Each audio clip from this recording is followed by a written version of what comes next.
Hi, my name is Jenny Feick. Welcome to the fourth in a series of educational video webinars for the Great Divide Trail Association. We are starting out with videos on the natural history of the Great Divide.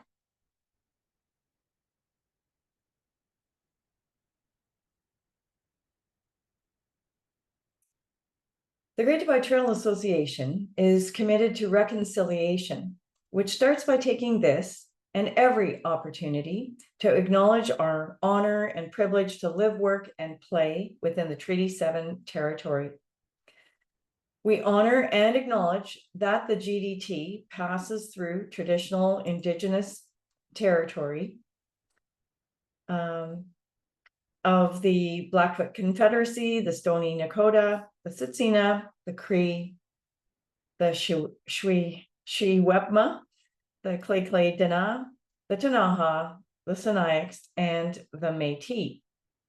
I'm just trying to move this bar out of the way so that you can see up there, and I think we should be able to hide floating meeting controls. Yes, good.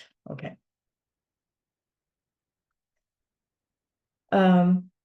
The Great Divide Trail Association would like to invite you to advocate for what you love and to preserve nature for future generations to enjoy while educating yourselves and others on Indigenous history and perspectives.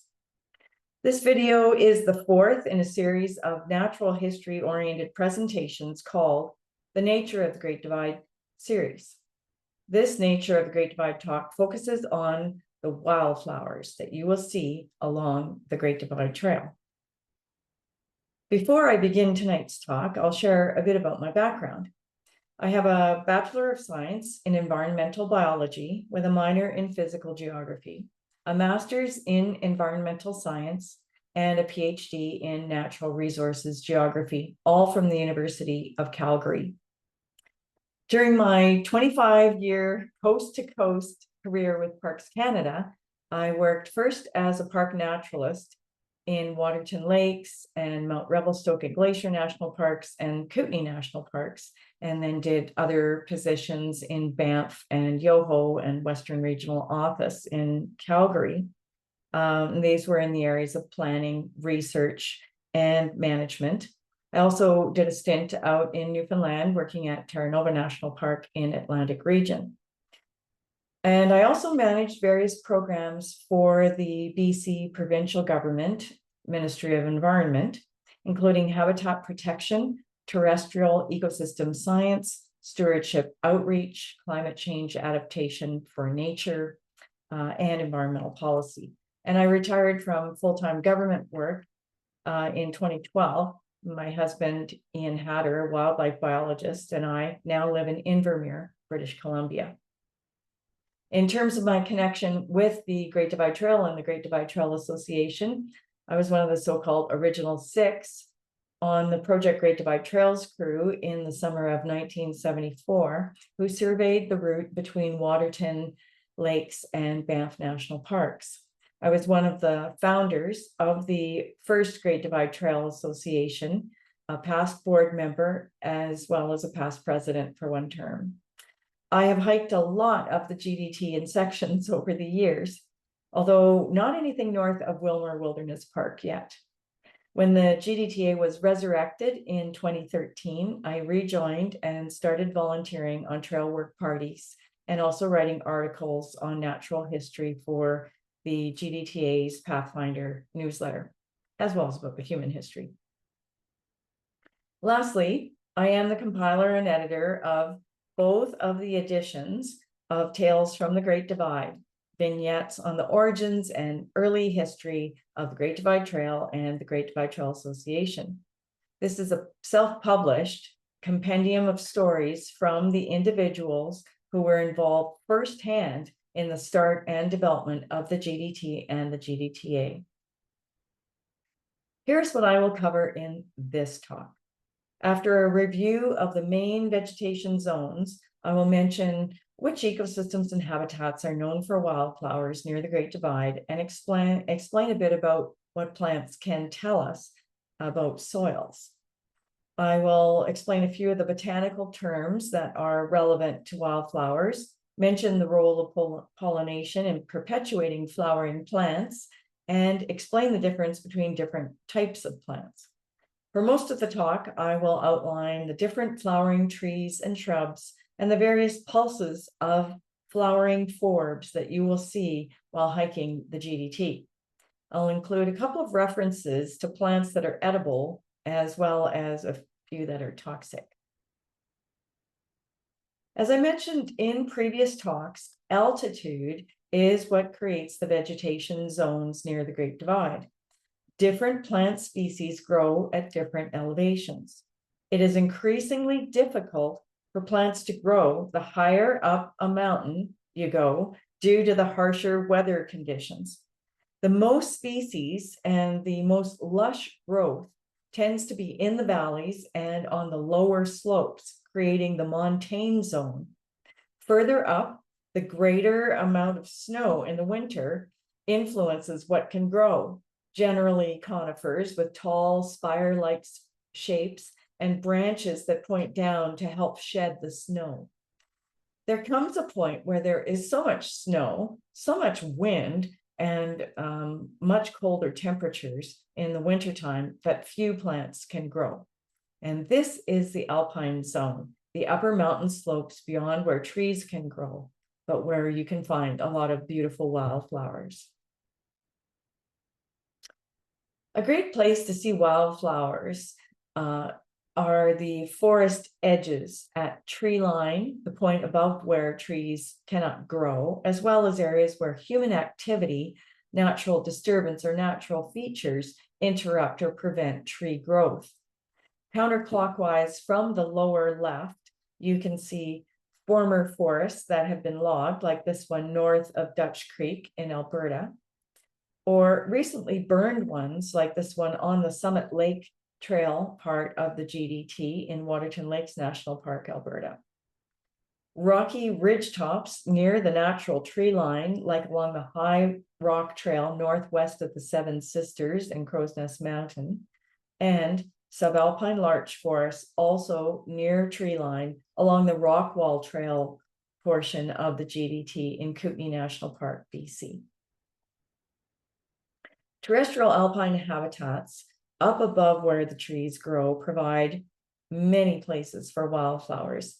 And these include, counterclockwise from the upper left, high alpine floral meadows, such as along the Skyline Trail in Jasper National Park, Alberta, bumpy meadows, which are a type of permafrost formation, this one in North Kananaskis Pass, Alberta, wet alpine willow thickets in the Tonquin Valley in Jasper National Park, Alberta, and high elevation wet sedge meadows in Elk Lakes Provincial Park, BC.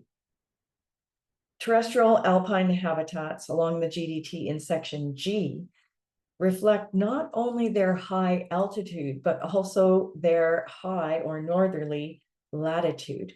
Being further north, the growing season is even shorter, and there are extensive areas where the GDT traverses high alpine tundra and ridges. Again, a great place to look for alpine flowers. Terrestrial alpine habitats along the GDT also include special features. Clockwise from the upper left, there are vertical meadows on avalanche slopes where snowslides have removed the trees, like this one along the Flow Lake Trail in Kootenay National Park. And rock slides, such as this one along the GDT in the Blaeberry Valley in British Columbia, which also result in temporary elimination and suppression of tree growth, but opportunities for a lot of interesting flowering shrubs and forbs to grow. Other habitats that pose challenges for plant growth include dry, windswept ridges, like along Lynham Ridge in Waterton Lakes National Park, and karst formations found in places like the Andy Good Plateau south of the Crow's Nest Pass in Alberta. Soils result from a combination of the weathering of parent materials, the bedrock and glacial deposits, erosion of those materials, moisture, and decomposition of living things, especially plants, in order to add organic material. Knowing something about soils and drainage is essential to good trail planning, building, and maintenance. Plants provide clues as to what kind of soil is in an area. We can use plants to inform us about where the soils are not ideal for trail development and maintenance and where they are ideal. One wildflower to be aware of is the pink or Lewis's monkey flower, which grows wherever there is moisture, especially running water. It will lead you to rivulets of water or ephemeral streams. However, when the GDTA plans the final design for where to put the trail tread, it's a good plant to either stay away from or be prepared for extra work. You can build little stepping stone bridges over the water source or make drainage ditches and or water bars to divert the flow of water off of the trail. Otherwise, that part of the trail could become a muddy mess and an ongoing maintenance issue. The same advice holds wherever you see the white bog orchid, which smells delightful, like a combination of vanilla and cinnamon. This orchid grows in very wet areas with poorly drained soils, signaling that it's not a great location to put a trail. If we avoid areas with dense willows, sedges, certain orchids like the white bog orchid that I just mentioned, monkey flowers, butterworts, and other species that need to live in wet areas, we will reduce the cost of trail building and maintenance and reduce the frustration of hikers. Wet clay soils in valley bottoms, that's where not to build a trail. Now for a bit of botany. Flowering plants evolved on land after coniferous plants. Conifers rely on wind to spread pollen from the male cones to the female cones. Flowering plants get animals to do the work of pollination. Flowering plants evolved in tandem with a whole variety of pollinating organisms. Bees are important pollinators, but not all pollinators are bees. While hiking the GDT, you will probably see pollination in action thanks to a whole variety of pollinators. Clockwise from the upper left, a common drone fly along the GDT between Flow Lake and Numa Pass. A white-shouldered bumblebee by Upper Waterton Lake. A yellow velvet beetle along the GDT north of Coleman, and a Mormon fritillary on an aster in the Takara Meadows along the Skyline Trail in Jasper National Park. Just to review, the vascular land plants, there are two types of plants, vascular and non-vascular plants. Vascular just means that those plants transport fluids containing nutrients up and down their trunks or stems, and all flowering plants are vascular plants. The vascular land plants that you are most likely to encounter along the GDT are the trees and the shrubs, the topic of the previous video. Some of these are flowering plants, not the conifers, but there are those deciduous trees that we talked about and shrubs, and those are flowering plants. Besides the trees and shrubs, there are forbs, which are herbaceous flowering plants that are not graminoids or grass-like plants. So although graminoids are also flowering plants, and they're the highest evolved of all of the flowering plants, I'm not going to focus on them on this talk. Their flowers aren't terribly showy, and tonight we're going to really focus on the flowering forbs, those other herbaceous plants that are not graminoids, and that have more showy flowers. And although, they don't have showy flowers, the graminoids, the flowers that they do have are highly effective in getting the job of reproduction done. And there's the sedges, the rushes, and the grasses, graminoids. Among the flowering trees and shrubs that you will see along the GDT are the two species, the wild species that is, of mountain ash, the Green's mountain ash and the Sitka mountain ash. They are most common in the moister areas along the trail, especially on the west side of the Great Divide. Two other flowering shrub species found in the subalpine forest zone include the white flowering rhododendron and the false azalea. Rhododendron bushes bear dainty clusters of mildly citrus-scented white flowers and attractive bright green leaves. The false azalea has small, rusty, bell-like flowers. The leaves and flowers emit an unpleasant, skunky odor when handled, crushed, or cut. So even if you have your eyes closed, you can always tell the difference between the rhododendron and the false azalea. Some of the most beautiful ground covering shrubs in the vicinity of the Great Divide are the three species of mountain heather.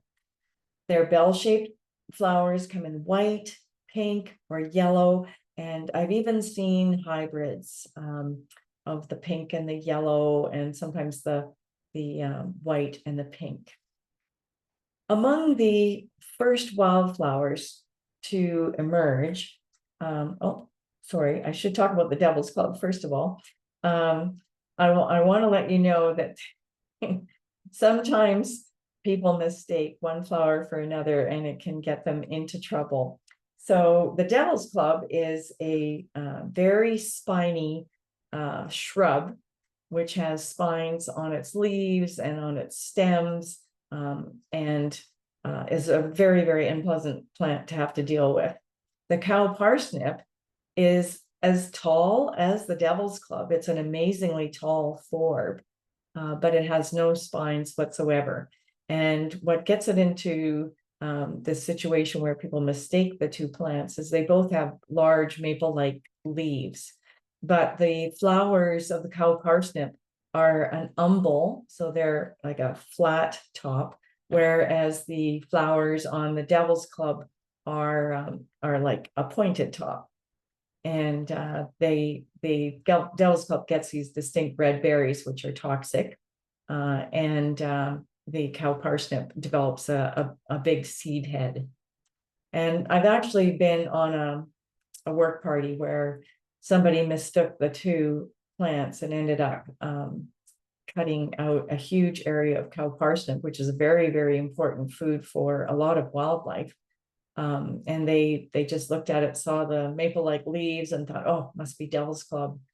There's actually very few places along the GDT where you will actually find Devil's Club. The Blaeberry Valley is one of those places, so just keep an eye out for it there. So there's the Devil's Club and the cow parsnip.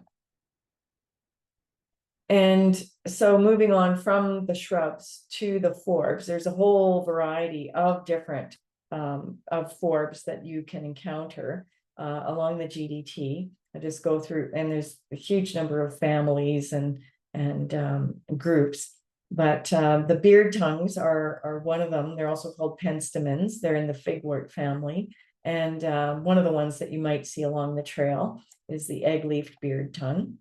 In addition, there's the borage family, and scorpion weed or silky phacelia is one of the examples from that family.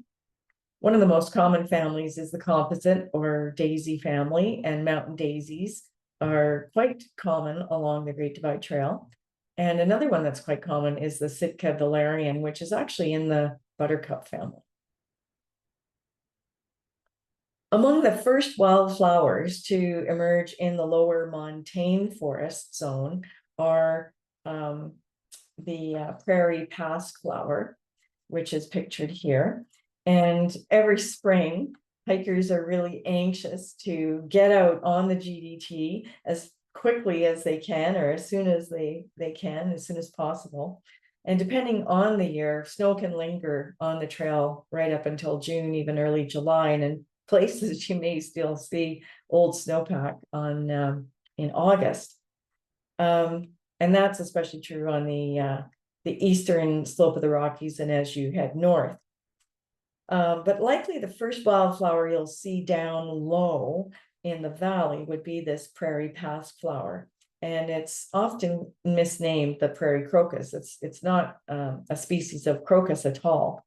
Some emerge as early as late March. The first one I saw this year in the Rocky Mountain Trench was in late March. And they're definitely out in full force by April. And by the summer, when most hikers travel on the GDT, they've usually all gone to seed. So you might not even notice them at that point. Within the lower montane forest and under the cover of the forest, some of the first flowers to emerge are the blue clematis, which is a vine that climbs all over other plants. And on the ground, you may also see several species of violets, including the hookspur violet, also called the early blue violet. And again, they can be out as early as April and into May, and sometimes the clematis in the forest will be out in late May, early June. From mid-May into June, in the lower to mid elevations, you may glimpse some very unique and special species. Clockwise from the upper left, these include the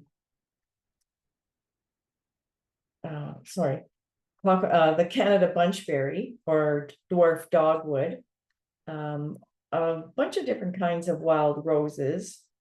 They're sometimes a little bit tricky to tell apart, but the woods rose and the prickly rose. You'll often see wild strawberries, the Virginia strawberry, and twin flower is very common underneath moist floor or on moist forest floors. Some of these really interesting species are yellow mountain avens, which can colonize the dry, porous gravel beds beside mountain rivers. Yellow hedysarum, also known as bear vetch, the nutritious roots of which are a favorite food of bears after they emerge from hibernation. There's also the prince's pine, or Pipsissewa, which grows in dry forests. And like other members of the wintergreen family, it retains its green leaves year-round, and its roots reportedly taste like root beer. Then there is the carnivorous horned butterwort, which grows in open, damp, nitrogen-poor soils, and that catches and consumes small insects in its sticky basal leaves. And it really likes to grow in calcium-rich areas. It's one of the few plants that you can find in karst areas.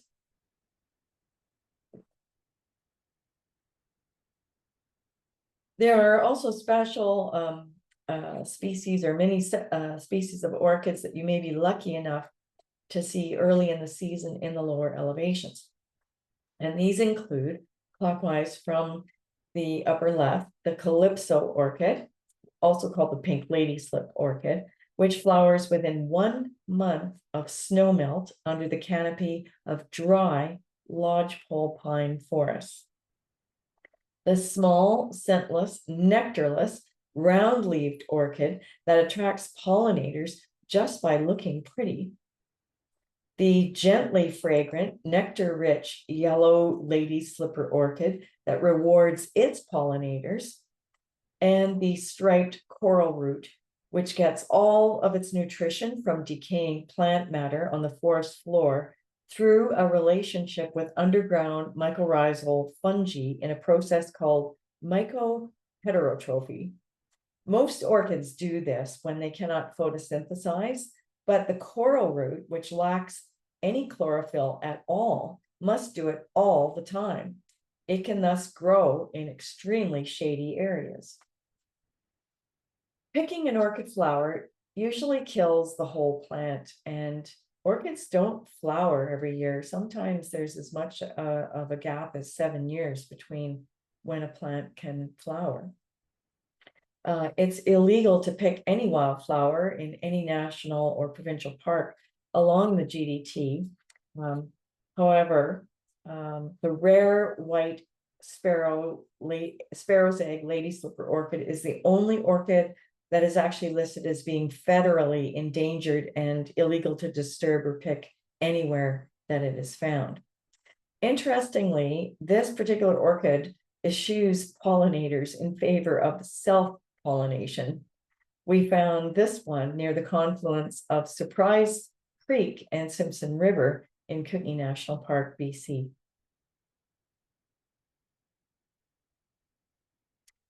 One of the more common but overlooked orchids along the GDT is the Western rattlesnake plantain orchid, which has a green flower and a pale stripe down the center of each dark green leaf. While on a Great Divide Trail Association work party, I found volunteers digging out an entire patch of these delicate orchids, assuming that they were dandelions. By slightly rerouting the trail by less than 30 centimeters, they could have saved these orchids. All orchids are fragile and sensitive to disturbance.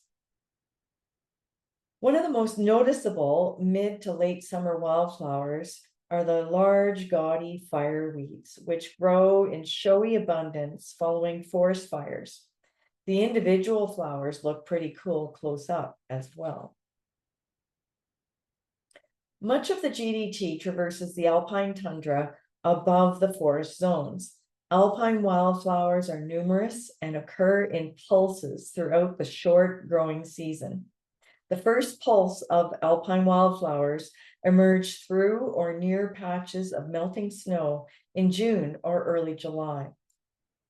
One of the first wildflowers to appear is the glacier lily. Elk, deer, bighorn sheep, and mountain goats readily devour this plant, and it can also be eaten raw or cooked by human beings. Sampling an occasional leaf along the GDT will bring a bright, gently sweet, slightly lemony burst of flavor into your mouth. The leaves and seed pods contain proteins, sugars, and vitamin C. Like all true lilies, this perennial herb grows from a deep bulb-like underground stem called a corm. That corm is just 3 to 5 centimeters wide, but it contains a lot of food energy. Marmots and bears excavate and consume these corms. Grizzly bears, in fact, depend on eating these corms in the early spring following hibernation when few other foods are available. Other contenders for the first alpine wildflower of spring along the GDT include Western pasque flowers, formerly called Western anemones. And these were growing near Winkchemna Pass in Banff National Park, Alberta. Western spring beauties, alpine buttercups, and mountain marsh marigolds.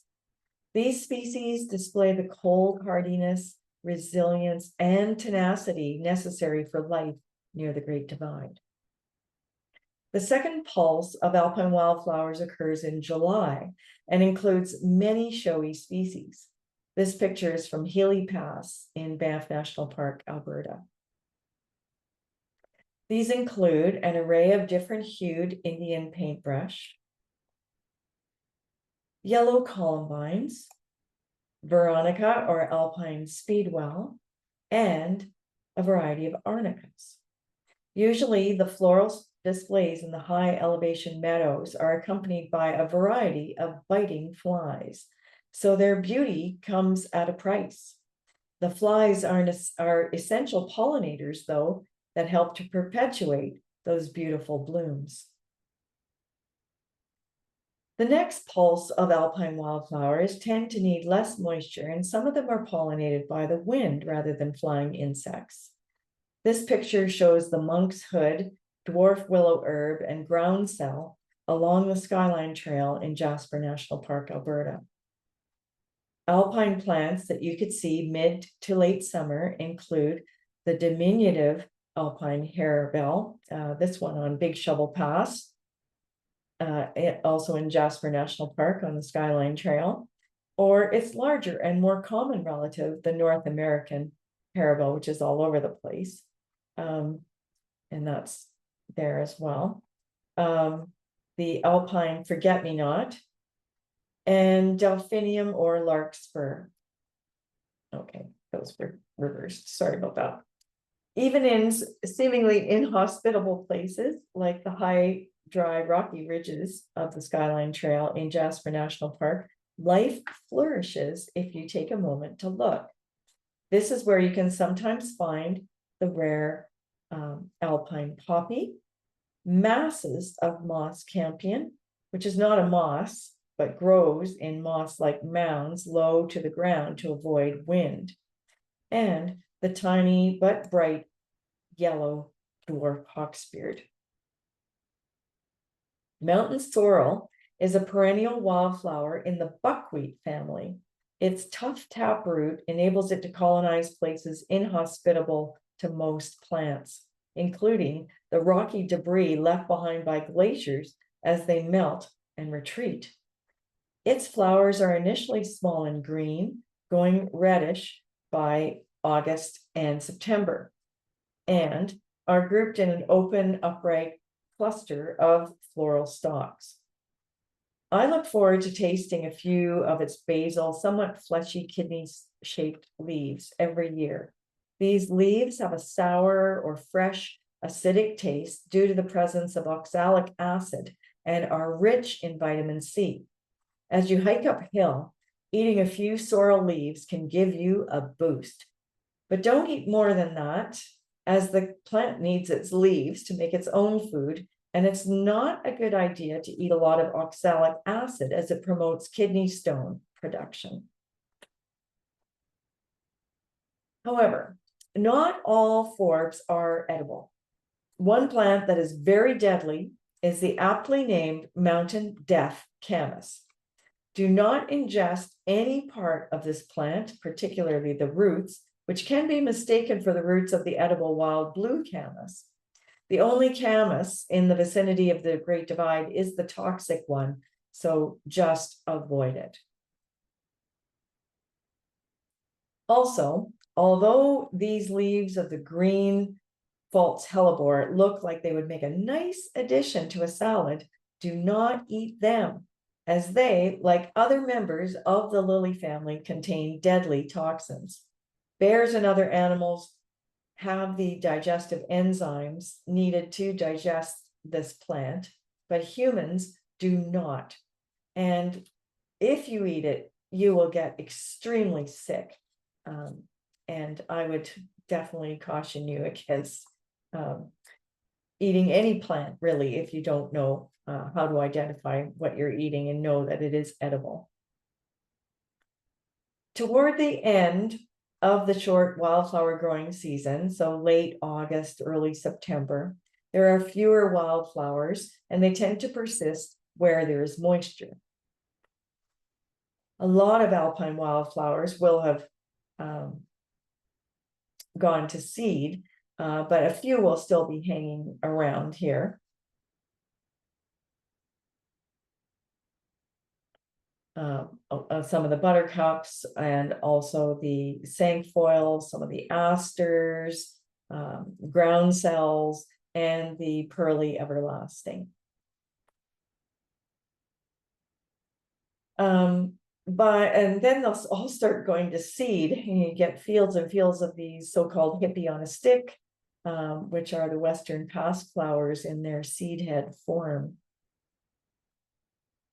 And this is when you see the results of pollination instead of wildflowers. So you see thousands of seed heads. Most of these depend on wind to disperse the seeds. And here we see the seed heads of tall goldenrod, wild nodding onion, fireweed, and yellow agaceris, which is the native dandelion.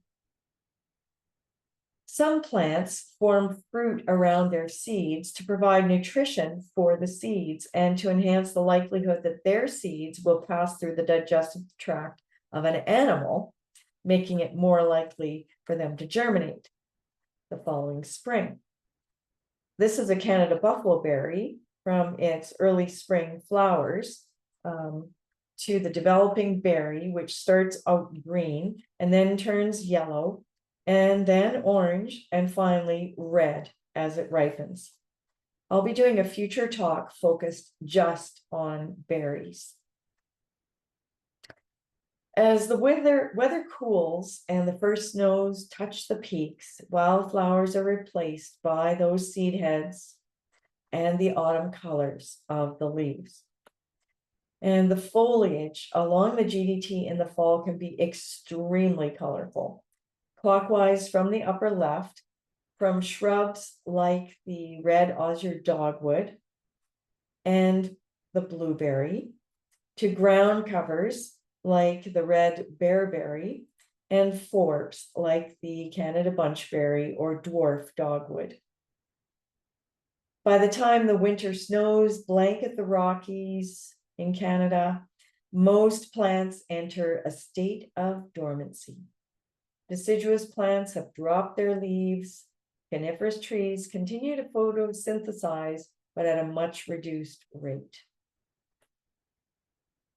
To wrap up this talk, I will share a few thoughts on what we can all do to appreciate and safeguard nature on the GDT.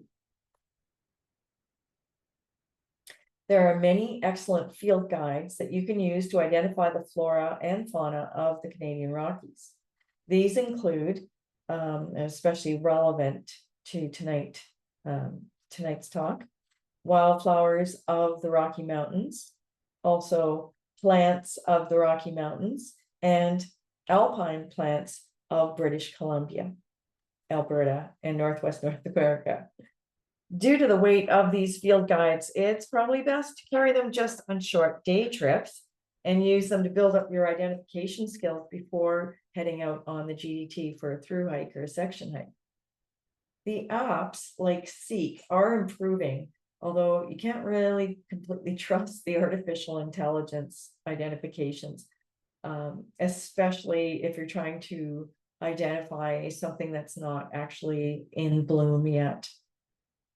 The Merlin app is really amazing for bird songs. I'll be talking a little bit more about that on a future video.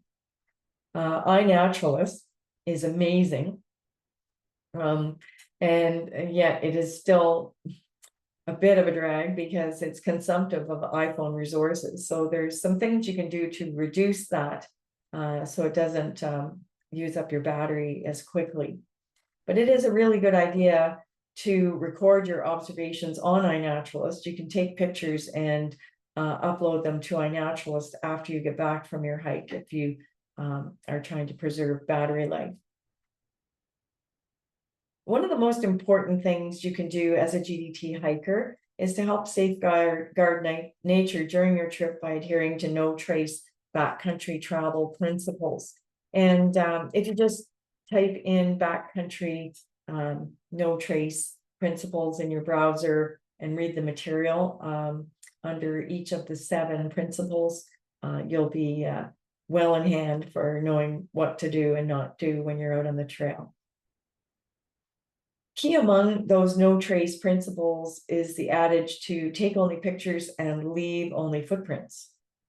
And one thing you should never do is to pick wildflowers along the GDT. Keep in mind that when you pick a wildflower, you are ripping off the reproductive organs of the plant. The GDTA does what it can to try to establish the GDT so that it looks as if it's always been there. This includes focusing their clearing efforts on the common trees, the tree saplings and seedlings, and the shrubs that really proliferate along the trail, and having a light touch when it comes to the flowering plants, the flowering forbs, that is. In several areas, land management agencies have made structural improvements, facilitated good drainage of moisture off of the trail in order to protect wildflowers along the GDT. In other areas, shortcut trails have been closed to prevent further erosion and damage to fragile areas. That concludes my summary of the wildflowers of the Great Divide. If you have any questions about the wildflowers of the Great Divide after listening to this video, please put them in the YouTube comments along with your contact information. And join me for the next video in this series, which, let's see, what will it be? You might want to listen to the ones on fauna, the animals, the wildlife along the Great Divide Trail. And depending on what season of the year that you are watching this, you might want to watch the one on berries. So take care, and I hope you enjoyed the program.